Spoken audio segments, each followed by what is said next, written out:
हमारे समय के अत्यंत महत्वपूर्ण कवि कथाकार भाई उदय प्रकाश जी,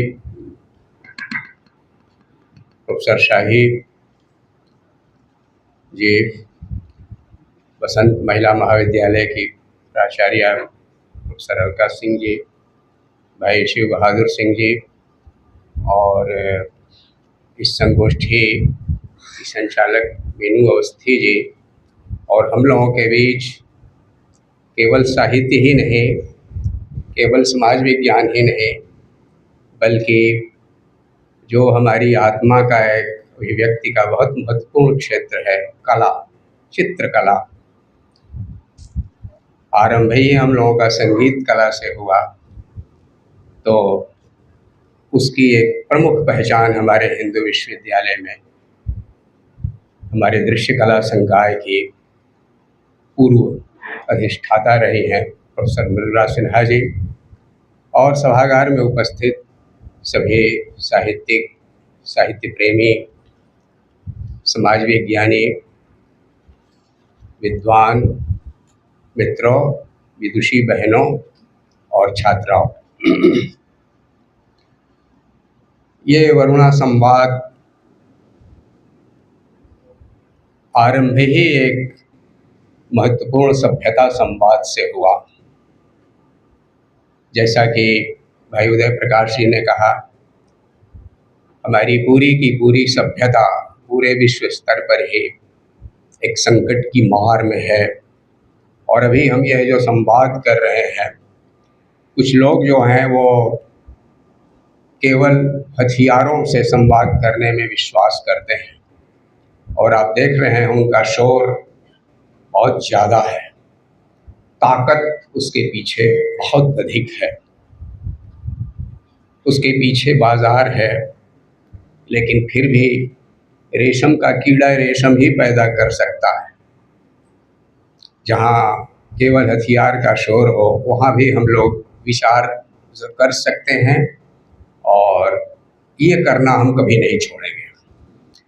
इसलिए विचार जो मनुष्य की मुख्य पहचान है, प्रोफेसर शाही ने आरंभ में ही कहा, मनोर्भव, मनुष्य बनो, मननात् मनुष्य। मनन करने से, विचार करने से, आगे पीछे देखने से ही मनुष्य हुआ। और man making education I want, Vivekananda ने कहा था। तो शिक्षा का परम लक्ष्य भी यही है, आदमी बनाना, और आदमी से ज़्यादा उसको इंसान बनाना, क्योंकि आदमी को भी मयस्सर नहीं इंसान होना, उसका इंसान होना ये एक बहुत बड़ा लक्ष्य है। और हमारा इंसान होने का आरंभ, शब्द प्रमाण उसका संसार का सबसे पुराना, वो है ऋग्वेद। और उस ऋग्वेद में मित्रों पूरा एक सूक्त ही है, नदी सूक्त। दशम मंडल में 75वां सूक्त है, 9 मंत्रों का है, नदी सूक्त। इसमें हमारे ऋषियों ने कुछ नदियों के नाम लिए हैं, और उसके जरिए हम एक पहचान भी बना सकते हैं आर्यों की बसाहट का, अपनी संस्कृति की जो आरंभ भूमि है उसकी भी पहचान हम इसमें पा सकते हैं। इमं मे गंगे यमुने सरस्वती शुतुद्रि स्तोमं सचत परुष्णया असिज्ञा मरुद्वृधे वितस्तया यार्जी को ये शुण युवा सुषोमया। इसमें गंगा, यमुना, सरस्वती ये प्रमुख 3 नदियां हैं, और शुतुद्रि है सतलज, और उष्णी है रावी, असिकनी है चिनाव, और मरुद्वृधा भी चिनाव का ही नाम पहले सोचा जाता था, लेकिन वास्तव में यह चिनाव और झेलम के बीच में मरुवर्धन नाम की सहायक नदी है। वितस्ता की पहचान झेलम के रूप में की गई है। सुषोमा सोहन है, आर्जिकिया व्यास नदी है। इन नदियों को संबोधित करके कहा गया है ओ नदियों हमारा स्तोत्र सुनो। जो लोग मानते हैं कि यार ये उधर मध्य एशिया से चलते हुए या ईरान की तरफ से चलते हुए इधर आए हैं, तो इन नदियों के ही आधार पर एक पहचान बनती है कि उनकी जो पहली पुरानी बसाहट भारत में बनी वो इन नदियों के द्वारा पहचानी जा सकती है।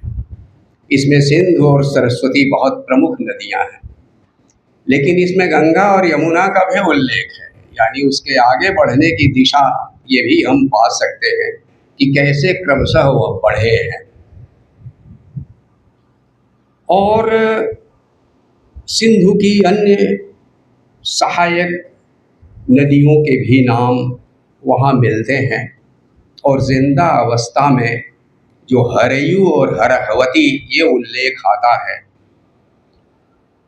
तो जो पंडित मानते हैं कि बाहर से आर्य आए, उनका मानना है कि हरयू और हरहवती अपनी उन पुरानी नदियाँ बाहर हैं। हरयू और हरहवती वास्तव में उन्हीं के अनुकरण पर उन्होंने यहाँ की नदियों के नाम रखे। लेकिन जो लोग मानते हैं कि नहीं, हम हमेशा से यहीं थे और किसी प्राकृतिक विप्लव में यहाँ की बसाहटें बाहर को गईं, तो यहाँ की नदियों के नाम भी ले गए और इसलिए जिंदावस्था में हरयू और हरहवती नाम है। जो हो, लेकिन इस युग का महाकवि भी भारत का राष्ट्रगान लिखते समय सावधान था कि जो भारत की भूमूर्ति है वो भाव मूर्ति से मिली होनी चाहिए। किसी भी देश का जो नक्शा है वास्तव में उस देश के गीतों से, उसकी कथाओं से, उसकी लोक कथाओं से भी मेल खाना चाहिए।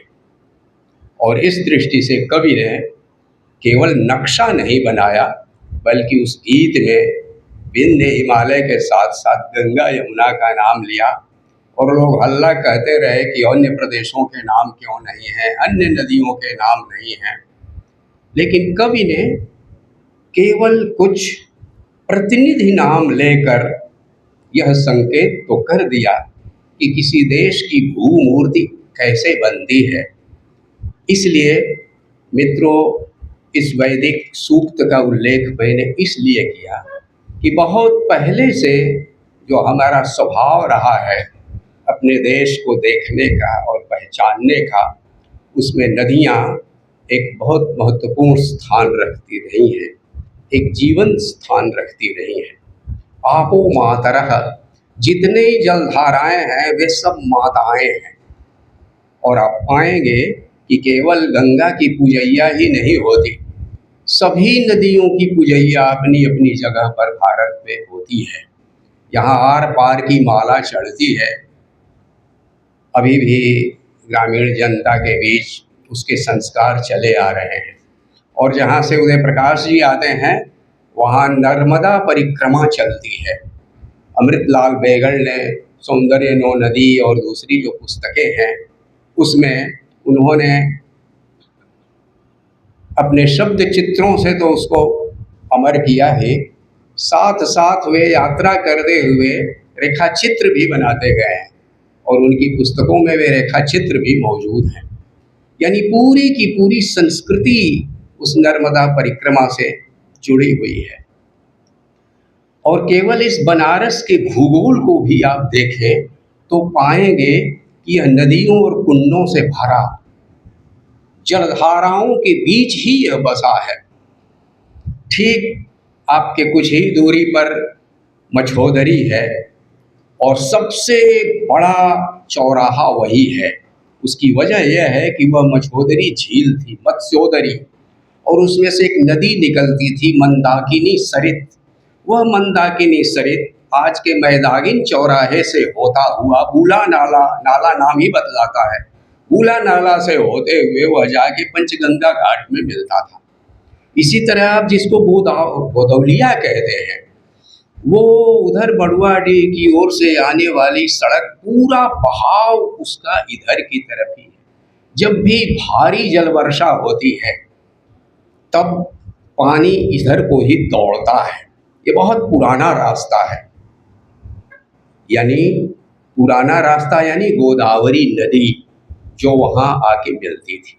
पंचगंगा घाट ही बताता है कि 5 जल स्रोत रहे होंगे जो आज सड़कें बन गए हैं, उसके भीतर से होते हुए वे गंगा में मिलती थी। और यह चाहे जितना पुराना नगर हो, ज्ञान का, तपस्या का, विद्या का, लेकिन शहर के रूप में यह बहुत धीरे धीरे बसा है। क्योंकि रामायण में राम के वनवास की यात्रा के समय और दूसरी भी जो यात्राएं उसमें दिखाई देती हैं, उसमें काशी कहीं नहीं आती। सई से उतरकर गंगा पार करते हुए राम भरद्वाज आश्रम में आते हैं और फिर प्रयागराज के संगम से उस पार जाते हैं चित्रकूट की तरफ, फिर गोदावरी की तरफ। पांडवों की जो वनवास यात्रा है वह भी प्रयाग तक तो आती है। प्रयाग से वे सीधे जाते हैं गया की ओर, लेकिन बीच में काशी कहीं नहीं आती। रामायण और महाभारत में काशी कहीं नहीं है। मेघदूत में एक यात्रा है, उस यात्रा में भी काशी नहीं है। आप जानते हैं कि मेघ किधर से यक्ष जो बताता है उसको रास्ता, उसमें काशी नहीं आती है। तो लेकिन ये जो नदियां हैं ये शहरों से ज़्यादा पुरानी पहचान है, और हमारा साहित्य पुराना, और हमारा लोकगीत जो हो सकता है कुछ मामलों में उससे भी पुराना हो, वो बतलाता है कि हमारी राष्ट्रीय पहचान जलधाराओं से जुड़ी हुई है। इसमें बड़ी नदियां हैं, छोटी नदियां हैं, असी और वरुणा जैसी, लेकिन ये नदियां भी जैसा कि बतलाया भाई शिव बहादुर सिंह जी ने कि वह एक बड़े ताल से निकलती है। तो ताल से निकलने वाली नदियां, और ताल इतने बड़े बड़े पुराने समय से रहे हैं कि पुराने तीर्थों में पुष्कर जैसा ताल और सूर्य कुंड जैसा ताल जो कुरुक्षेत्र का है, ये अत्यंत प्राचीन है, जिनके उल्लेख हैं। तो उपयोगिता की दृष्टि से देखें चाहे बाजार की दृष्टि से देखें, लेकिन यह कोई बहुत ऊंचा लक्ष्य नहीं है। उपयोगिता कोई बहुत बड़ी चीज नहीं है। अगर उपयोगिता की दृष्टि से देखें तो साहित्य की और संगीत और कला की ही क्या जरूरत है।